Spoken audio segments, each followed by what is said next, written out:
Hi folks, Alan Clark here. Welcome to my channel where we encourage each other to be better and do good. Today we're going to be talking about get out of the zone, man. Get out of the zone. I am super excited about sharing with you today's message because I truly believe it can be a life changer. A couple of weeks ago, it was my honor and privilege to be one of the guest speakers at the 2020 Student Leadership Conference at Faulkner University. My topic for that day started out to be, get out of the zone, man.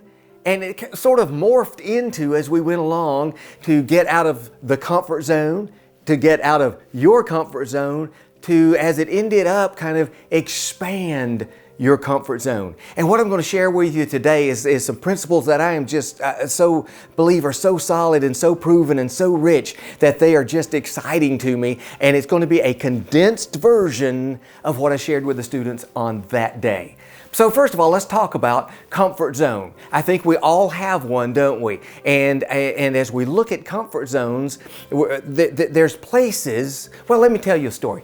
Let me tell you a story that my grandmother told us when we were kids. And I don't think it's a true story. In fact, I think it was a joke, actually. But maybe it was only funny because grandmother told it, all right? But there's the story of little Johnny. And one night after supper, little Johnny's mother was cleaning up the kitchen. And she said, Johnny, I need to sweep the floor, but I left the broom out there on the back porch. Would you go get it for me? And little Johnny starts for the back door and then realizes it's nighttime, it's dark, and he stops. He says, Mama, I don't want to go out there. Why not, Johnny? Well, it's nighttime. It's dark out there. Well, Johnny, it's okay. You were out there earlier. I know, but now it's dark and I'm afraid. And Mom says, Johnny, now, haven't we taught you that Jesus loves you and Jesus is everywhere and Jesus is out there on that back porch and Jesus will take care of you. He won't let anything bad happen to you. Are you sure, Mommy? Yes, Johnny. Now, please go get me the broom. So little Johnny makes his way over to the back door and opens it just a crack and looks out into the dark night and peeks his little eye right through the crack in the door and slides his little hand through. And then he gets up to the door and says, Jesus, if you're out there on that porch, would you please hand me that broom? Well, again, I don't know if it's funny or not, and that's okay. But what we do want to look at, what we do want to look at is Johnny's comfort zone. You see, our comfort zones can be like Johnny's.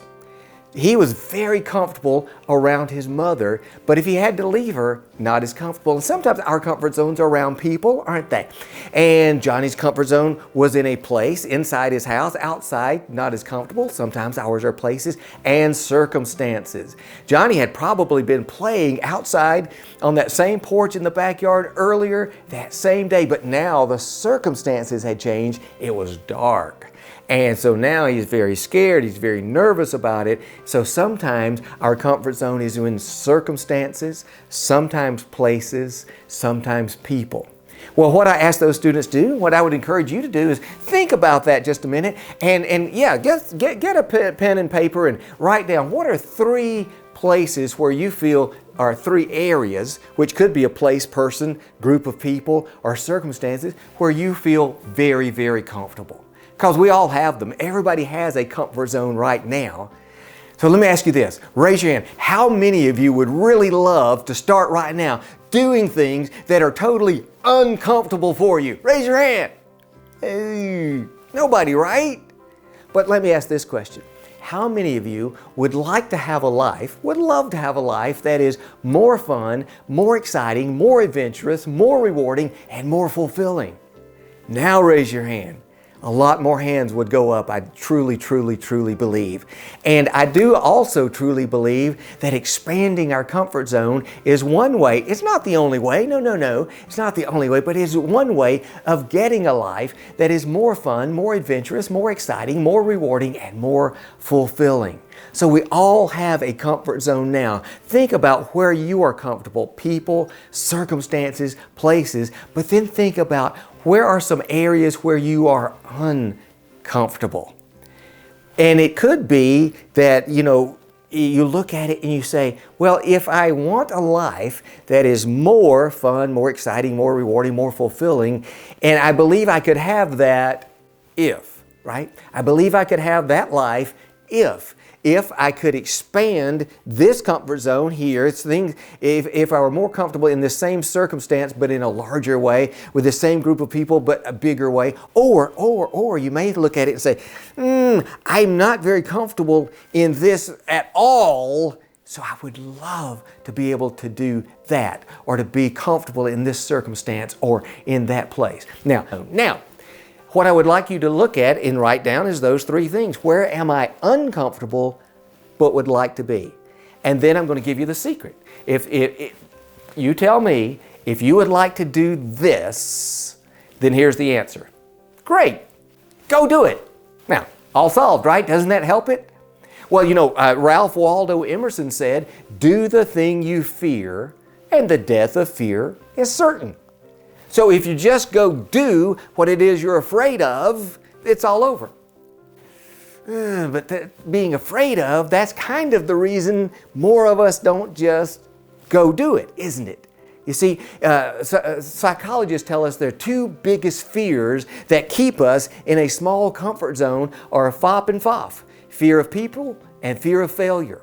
And we don't want to kind of get into either one of those. We don't want people to be talking bad about us, to criticize us, to not like us. We don't want to start something and then feel like we failed at it and it didn't work for us. So we're afraid if we fail, and we're afraid if people, you know, negate us, that things won't be as good. So we're just content to stay in our little comfort zone. And in fact, if you look at a chart that psychologists show us, where is your comfort zone, regardless of how big or small your personal circle might be, my personal circle might be. Everybody, all of us have one. It's just different, you see.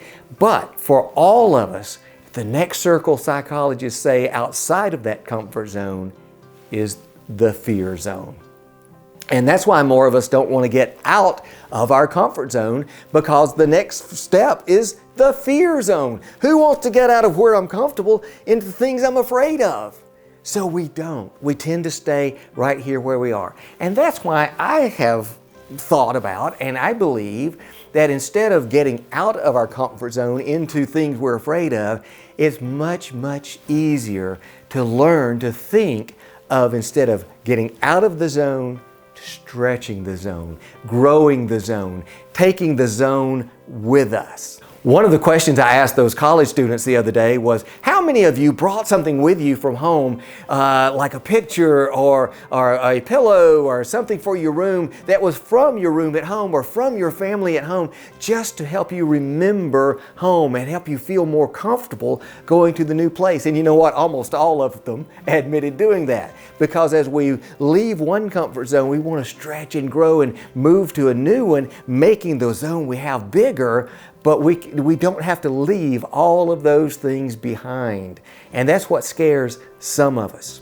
Now, there is an animal I want to tell you about, a sea creature called the chambered nautilus. Maybe some of you have heard about it. And it's very, very interesting because it goes right along with growing our comfort zone. And if you look at the chambered nautilus, and actually the sea creature lives inside the shell, and if you look at the shell, it looks pretty much like any other shell. It's large, but it's a beautiful shell. But if you were to slice it open, slice it vertically, what you see inside that chambered nautilus is all of these different little chambers, starting in the very, very center with a teeny tiny little chamber.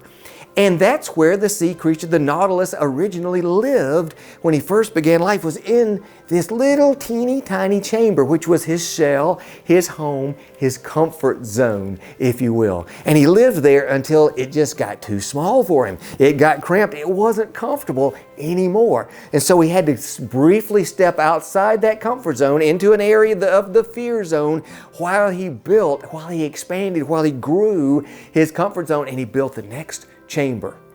And then he would live there until he got so big he was uncomfortable, and then he would get out again just a little ways, not way out, just a little ways, so he could build and grow the next chamber, the next area of comfort. And when you look at that the shell slice, you see all of these chambers and chambers and chambers, and they get larger and larger and larger, and so on as it goes, until he is able to expand his comfort zone, so that even though he started with a little teeny one, he now has a huge one, so that his life is more fun, more adventurous, more exciting, more rewarding, more fulfilling. And that's what I hope that each one of us can have as we do this. Now, as we start to grow our comfort zone, here's what I would say to you. I am also a very firm believer in baby steps.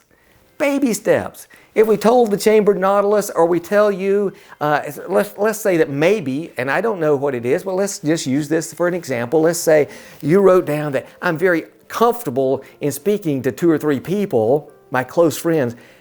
I'm very uncomfortable with talking in front of large groups, and yet one of the things I believe my life would be better, I would really love to be able to speak to before groups of 100 or 1,000, but I'm scared. I'm afraid of people, I'm afraid of the circumstance, afraid of failing. So here, if I just said go get a TED Talk next week because Emerson said do the thing you fear and the fear of death of fear is certain, it's all solved, right? No, that wouldn't work, would it? Because we're afraid to do that, and that's just the way we are, that's the way we're built, and that's the way we operate. So what I believe in and will share with you is baby steps. And again, this might not be what you would want to do, but it's what I would encourage you to take, whatever your journey is, and baby steps. Learn to find little things like, if you're comfortable with 2 or 3, invite 4 or 5. Maybe you could volunteer to speak at a small group, whether it's a civic group, or teach a little class, or hold a meeting at work that has 6 or 8 people in it, 10 or 12 people in it. Then maybe go to your neighborhood meeting, and when your neighborhood meets, and maybe that's 20 or 30 people, and just gradually, as you speak before larger and larger groups, and make them real short little. The first one could be an announcement. The second one could be 2 announcements, a longer thing, and a message you prepared, and grow and grow and grow. One of the things that I asked the students the other day was kind of a trick question. Yes, indeed. I said, so if we start here in the conference room and I begin walking toward the cafeteria and you start running, which one of us will get there first? And they were like, some of them were like, okay, this must be a trick question. Others were like, I don't really care. And some of them were like, well, obviously the runner is going to get there first. Well, you're right. It's kind of a trick question, because what we did not specify is which direction is the runner going.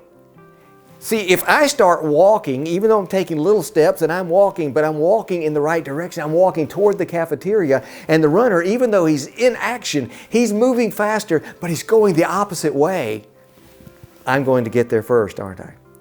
And I really believe that baby steps in the right direction will get you where you want to go. It'll get you to a life that is more fun, more exciting, more adventurous, more rewarding, and more fulfilling. If we look at, here's where I am in my comfort zone now, and here's where I would like to be, and plot that course. But we can't make the big leap from here over to here. One thing, we got to get through that fear zone. So I just want to stretch a little at the time with baby steps in the right direction, my comfort zone. And I truly believe that can help each and every one of us have the life that is more fulfilling and more rewarding. And that's what I wish for you. I hope this talk has been meaningful to you. I hope it's been positive. I hope it's been motivating. I hope it's been encouraging. And if you like it, please, I would ask you to go down below and click that, give it a thumbs up, click that like button. If you want to leave comments, that would be awesome. And subscribe to my channel so you get the videos. They come out every Monday. And the big favor I would ask each of you, if you could share these videos and share this channel with your friends and family so we can get these words of encouragement and motivation out to as many people as possible. Thank you very much. See you next week.